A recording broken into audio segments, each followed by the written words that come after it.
Man, I remember when Marilyn said, hey, you should call Tim. And I'm like, yeah, I'm going to text this guy. And I did. I'm like, you don't know me, but. And here we are, man, a year later. Wow, it's amazing. Couldn't have imagined it. I'm glad Marilyn could see it. Well, so let me just jump into it. When I was a pastor, when I was the lead pastor at Greater Portland Bible Church, like 2007 to 2010, that's when I was there. I had a guy who was a longstanding member of that church come up to me at one point and give me some feedback on the sermons I was giving, right? I was spending a lot of time at that. I was doing then what I do here. I was talking a lot about what it looks like for us to be a church that loves our neighbors and shares the gospel, whoever our neighbors might be, especially in Portland, because in Portland at that time, they had a very openly gay mayor, and there was a huge homeless population in Portland, and there's always been a big queer LGBTQ plus population there. I said, even those neighbors, we can't exclude anybody. Those are the neighbors that we're called to love. And so this guy, and I also was saying we should be a church that makes Jesus as accessible as possible to these neighbors, whoever they may be. And so this guy pulled me aside and he said, hey, Todd, you know that what we do here on Sundays isn't for the people you're talking about. It's for us. It's for Christians and just for us. So maybe stop talking as much as you are about loving our neighbors and all that. And I remember thinking, this guy is really comfortable in his church. He likes the vibe that he has going here, and he doesn't want it to be messed up by people who make him uncomfortable or by people who live lives that maybe are disagreeable to him. And so I had issues with that for a number of reasons. First, our faith and relationship with Jesus, while it's very much about us, it is not solely about us, to be sure. I mean, we're to share the gospel. That's our primary call as followers of Jesus, to tell people what Jesus has done in our life, to tell people what Jesus is currently doing in our lives. And if you think you don't have a story, but you have faith in Jesus, you have a story. Okay? Whatever your relationship with Jesus is, whatever he's done in your life, somebody will benefit from hearing that. And the church is meant to be a refuge, man, for people who are desperate for the hope and the joy and the peace and the purpose that only Jesus can provide. In fact, you and I, as followers of Jesus, we are to be a refuge for people who are desperate for the hope and the purpose and the peace that only Jesus can provide. So the problem with making the church and all we do here about us and about Christians is that eventually the church becomes a club full of insiders, and outsiders aren't welcome. In fact, we see outsiders as dangerous and maybe treat them like an enemy. When we start viewing people as outsiders, that's just how we end up seeing them. I told the story, the life-saving station story, where in New England, they had shipwrecks, and so they had all these shipwrecks, and they decided we're gonna build a life-saving station, so they built one, and they saved a lot of lives, and it was awesome, but then when it was not stormy season, they decided that the life-saving station would be a great place to throw parties. So they threw parties and they became a club. And they liked the club so much that they stopped saving lives. And so somebody else built a life-saving station. Same thing happened there. So the story is, you can go to that coast in New England, wherever it is, and see a bunch of clubs, but no longer any life-saving stations. And the same thing is true of the church if we stop being a place of refuge for people who desperately need it. When the church ceases to be a place of refuge, then what we become is a rules-oriented place full of written and unwritten rules and expectations that people who don't even know about those rules and expectations are expected to fulfill. And then on top of it, we have a language all our own that they don't understand. It's difficult enough for people who've been in the church their whole lives to navigate a culture like that. Our friends and neighbors will never be able to do it. And we recognize that here at Branches. It's especially disheartening for the person who comes through the doors in crisis, right? They're just looking for something some hope, some peace, some refuge from the storm that's pulling their life absolutely apart. If that person has to navigate all the religious obstacles, man, they'll never get anywhere near Jesus. I spent almost 5 years in a church where there just were religious obstacles all over the place, and it had devastating effects on the lives of many people, did a lot of damage. So Jesus addresses this topic at a dinner party when he turned to the host at the party and he said this, Luke 14. It says, when you put a luncheon or a banquet on, he said, don't invite your friends, brothers, relatives, and rich neighbors, for they will invite you back, and that will be your only reward. Instead, invite the poor and crippled and the lame and the blind. Then at the resurrection of the righteous, God will reward you for inviting those who could not repay you. Jesus is telling the host, like, hey, it's comfortable and easy to invite your friends and family. You know, they'll end up inviting you back. Not only is there no real reward in doing that, it often creates more problems. It creates competition. It creates unmet expectations. It can even create relational friction as people try to outdo each other in the level of the party that they throw. So Jesus is saying the best thing you can do as a host is to invite the people who would never expect to be invited. Invite the people who your culture sees as meaningless and irrelevant, because they are the ones that will benefit the most from coming to this party. Same is true with us. It's easy for us to be in relationship with other Christians. In fact, I did a little inventory of my life about 15 years ago, and I looked around and I realized I only have Christian friends. And that's not bad. We should have Christian friends. We're called to have Christian friends. It should be, we should have deep and meaningful relationships within the church, but not at the exclusion of being intentional about loving our neighbors, whoever they may be, and sharing the gospel with people who desperately need Jesus. If we only have Christian friends, then they're the only ones we have to love and serve. They're the only ones we have to invest in. They're the only ones we have to invite to a block party like we had yesterday, which was awesome. And thank you, all of you who made that happen. It was such a good time yesterday. So if Jesus were talking directly to us, like if he were telling us this parable or just speaking to us, he might say, the thing that you can do, Branches Church, is invest in and invite those people you would really not otherwise consider investing and inviting. The people that you wouldn't even think about. Invest in the person that you adamantly disagree with on whatever, politics, life, whatever. Invest in the person who holds beliefs and lives a life that not only you don't understand, but you adamantly disagree with their lifestyle. Invest in that person. Love that person. Get to know them. Offer them a selfless love. Show them as much compassion and as much empathy as you can. And Jesus might say, do this for no other reason than you've been overwhelmed by my love. And my love has moved you in such a way that you want to share it with everybody. Not just the people that are comfortable and easy to share it with, but with the people who need it as desperately as you needed it before you heard it and gave your life to Jesus. Man, the fan and cold water, that feels really good. So Jesus said this in Luke 6. He said, if you love only those who love you, why should you get credit for that? Even sinners love those who love them. And if you do good only to those who do good to you, why should you get credit? Even sinners do that much. And if you lend money only to those who can repay you, why should you get credit? Even sinners lend to others. Here. Love your enemies. Love your enemies. Do good to them. Lend to them without expecting to be repaid. Then your reward from heaven will be very great, and you'll be truly acting as children of the Most High. For he is kind to those who are unthankful and wicked. You must, like us, by the way, you must be compassionate just as your Father is compassionate. I can't think of a more radical, counterintuitive, countercultural way to live than to love your enemies. To love those people that you don't want to spend any time with, to love those people that you would fight to the death against, to love them in such a way that their life might be changed, to do good to them, to be intentional about doing good to them, to give them money without expecting anything in return. That changes the world.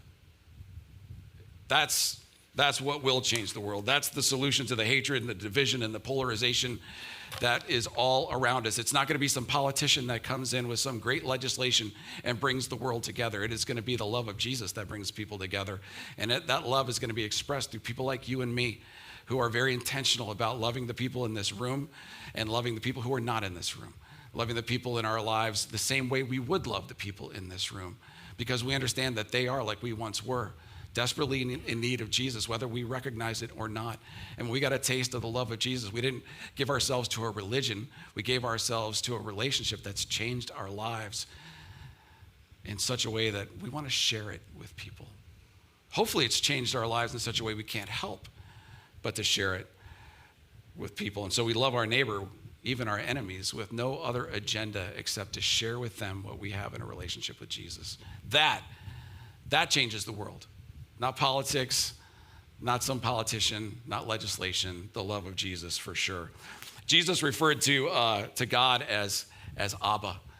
Paul does too in Romans 8, Abba, Father. There's no good way in English to translate that word. The best we can do is like daddy or papa. So it's a word that expresses complete confidence in daddy or papa, Abba. And so God loves us with this outrageously extravagant love, and it's a love unlike any love we've ever experienced, which is why it's so important to share. But only those of us who identify as Abba's child or Abba's children can love those that we might have otherwise called our enemies. We can do that because that's exactly what Jesus did for us. Romans 5:8 says, in that while we were still sinners, Christ died for us. While we were still rebelling against God, while we were still rejecting God, Jesus loved us enough to sacrifice his life for us. So if he can do that for us, we can love those that we might otherwise see as our enemies. And I can tell you that those that we see as our enemies may not really be as much an enemy as we think them to be. Kara and I are in relationship with a bunch of people that, as I tell our friends about them, they're like, you're a pastor, how'd you end up with like these pot-smoking hippies who worship the solstice as your, super good friends? Because we found a lot of common ground, and we love them and they love us. And because of that, they've come to Branches a few times. If we love those that we might otherwise think are our enemies, it changes the world. It changes lives, and then that changes the world. Yeah. I'm getting off my notes because I'm all excited about how much love changes the world. And so the motive, by the way, for loving and serving our enemies it's not a reward. Jesus talks about reward, and that's great. We're motivated because the love of God has changed us in such a way we can't help but share it. Jesus talks about rewards at various times. So for example, if I wanted to tell you how awesome I am for helping a single mom get gas or a homeless person get lunch, I have the platform to do it. And I can tell you because I want you to feel like I'm awesome. But then that's the only reward I'm ever going to get, is whatever I tell you and however you feel. Warren Worsby said this. He said, a pastor friend of mine used to say, you can't get your reward twice. And he was right. So either we get the reward we want, in having people think greatly of us, or we get whatever reward God has for us down the road or in eternity. Maybe our reward is simply that we played a role in the life-changing transformation of another person. And wouldn't that be enough? I would hope so. So, and rewards shouldn't even factor in, man. They're icing on top of the cake. So here's what Jesus had to say about this in the Sermon on the Mount. He said, watch out. Don't do your good deeds publicly to be admired by others, for you will lose the reward from your Father in heaven. That's what Worsby was talking about.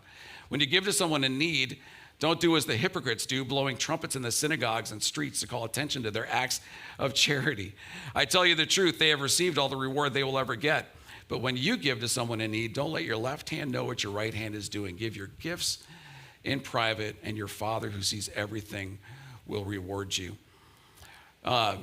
So when Jesus spoke to this guy at the host at the table, a man sitting at the table with Jesus exclaimed, what a blessing it will be to attend a banquet in the kingdom of God. So the Jews at the time of Jesus, they had this idea that when God broke into history, when the Messiah arrived, he would throw a huge banquet. And Abraham, Isaac, and Jacob, the fathers of the Jewish faith, would be welcomed guests, honored guests at that banquet. And then all Orthodox Jews in good religious standing would also be guests at that table. The picture came from verses like this in Isaiah. In Jerusalem, the Lord of heaven's armies will spread a wonderful feast for all the people of the world. It'll be a delicious banquet with clear, well-aged wine and choice meat. There he will remove the cloud of gloom, the shadow of death that hangs over the earth. He'll swallow up death forever. The sovereign Lord will wipe away all tears. So that's the feast that the man is thinking of when he's talking to Jesus. He was convinced that he would be a guest at the table when that happened because he was an Orthodox Jew in good standing. This guy would have never believed that you and I might also be guests at this table. Not only that, but that you and I might take his place at this table.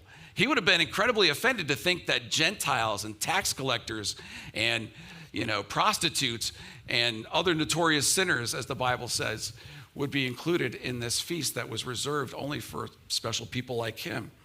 Yet when God did break into history, and when he did offer salvation to the Jews through Jesus, what did they do? They didn't recognize him. They didn't recognize who he was. And the religious establishment rejected him, and the Pharisees ultimately had him crucified. And so they were invited to the party, but they rejected the invitation, and then God opened it up to the rest of us, which is why Jesus tells this parable. A man prepared a great feast and sent out many invitations. And when the banquet was ready, he sent his servants to tell the guests, "Come, the banquet is ready." But they all began making excuses. One said, "I have just bought a field and must inspect it. Please excuse me."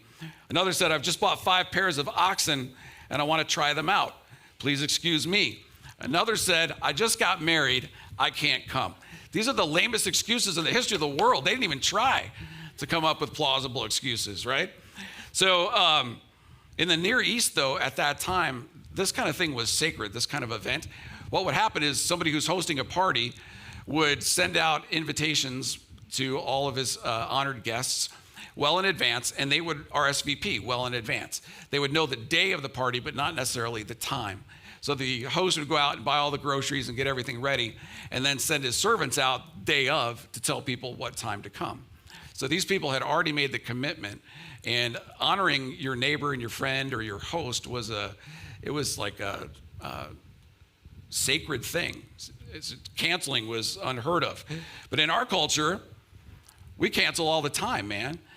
If we're busy, if we have the sniffles, or if we just don't feel like doing what we said we were going to do, what do? We just send a quick text and say, "I'm not coming," even if it's 5 minutes before we're supposed to be at the thing we're going to do. And we just let each other do this. It hurts us, and we act like it doesn't, but we allow for that in our culture. I remember when we started the Ridge, I had to do a lot of this setup, and I learned early on that I had to take into account the flake factor, because every week somebody that I was counting on was either going to text me that they weren't coming or just not show up. And it was always like, it was lame. That's all I'm going to say.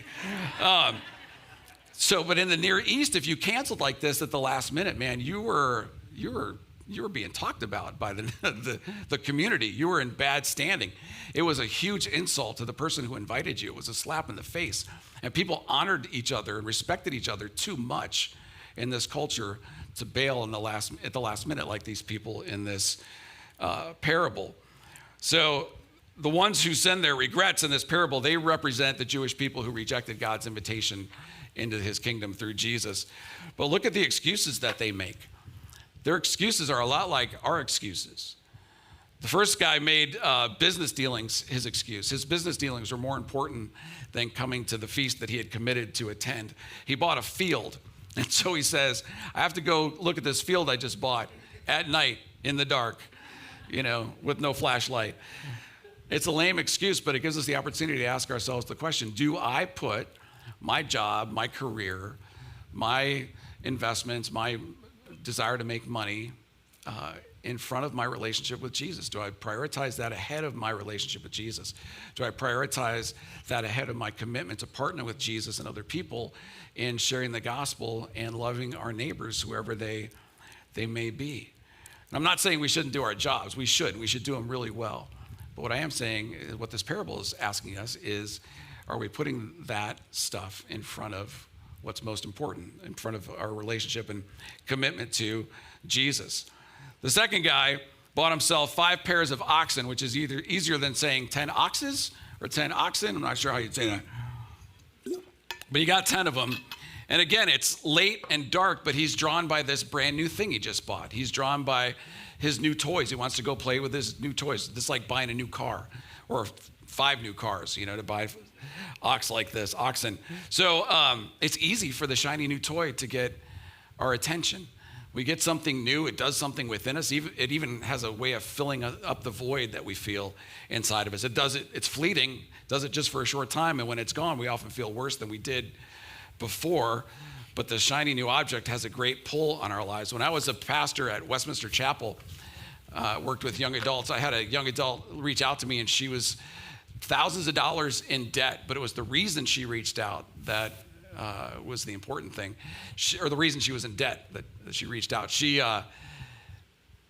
was buying things. She was maxing out her credit card, and she was going to Lending Tree or something to get her work check early plus exorbitant interest so that she could buy things for herself, because she said, when I buy things for myself, nice things, I feel valuable, I feel complete. Until she gets the stinking bill and all the interest, and it was just, she was in this downward spiral financially, emotionally, and spiritually. And she finally realized, and we had this great process where she came to realize that only Jesus could fill the void she was trying to fill with all that stuff. And she started to get her finances better, in better shape.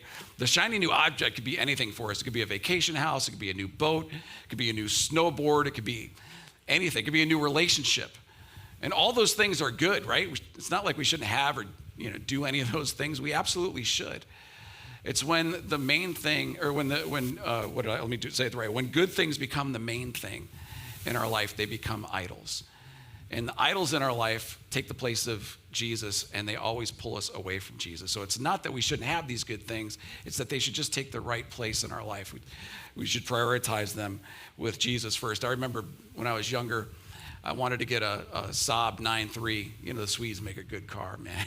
So I had friends, one of our wealthy friends, and one of them had a Saab. And I thought, man, if I had a Saab 9.3, I'd fit in with these wealthy friends. So I bought myself a Saab 9.3. I didn't feel any more like I fit in with those people, and it broke down on me all the time. So William Barclay said, it often happens that when people enter into new possessions, they become so taken up with them that the claims of worship and of God get crowded out. It's perilously easy for a new game, a new hobby, even a new friendship to take up the time that should be kept from God. The third guest tried a little harder with his excuse, right? His is a little more plausible. Hey, you know what? I just got married. Well, okay, we could forgive this guy. We could let him go with his bride and have a good time, except that this guy made a commitment to come to this feast. And he did so ahead of time. It's not like, well, maybe this guy eloped and that came in between the invitation and the thing, and so we let him go. No, that's not how it worked in this culture. There was no eloping in this culture. Parents put the weddings together, they matched people up, and then the wedding would actually, the whole feast and process could take 7 days. So this guy had a lot that he could plan around and a lot of time to understand what he had to do. He's doing what we so often do. He's using whatever sounds best to get out of what he didn't want to do. And it cost him his character and his integrity.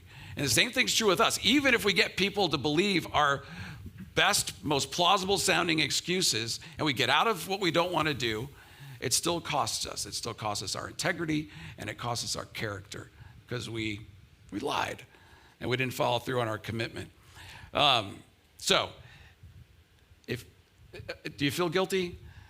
Yeah, I mean, I'm not trying to make you feel, I'm not trying to make you feel really guilty. I'm trying to make you feel a little guilty and a little bad, because we can all see ourselves in these excuses. We all make these same kind of excuses at one time or another. But here's the good news, Romans 8:1, there's now no condemnation for those who are in Christ Jesus. We do not have to beat ourselves up about this. We just have to recognize that this is what we do and do it differently going forward.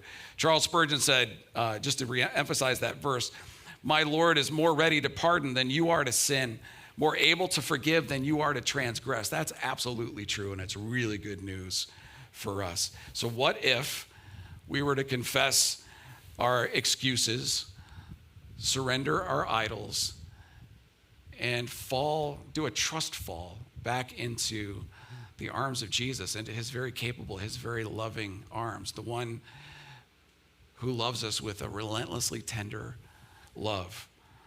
And what if we did that as a church even?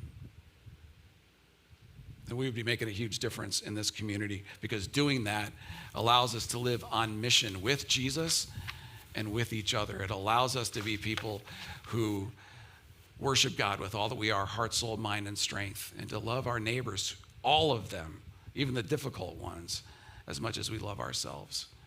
And then we're a church that makes a huge difference. We're growing together. We're building healthy community. We're loving our neighbors. That's just not stuff we put on our website. That's how we want to live.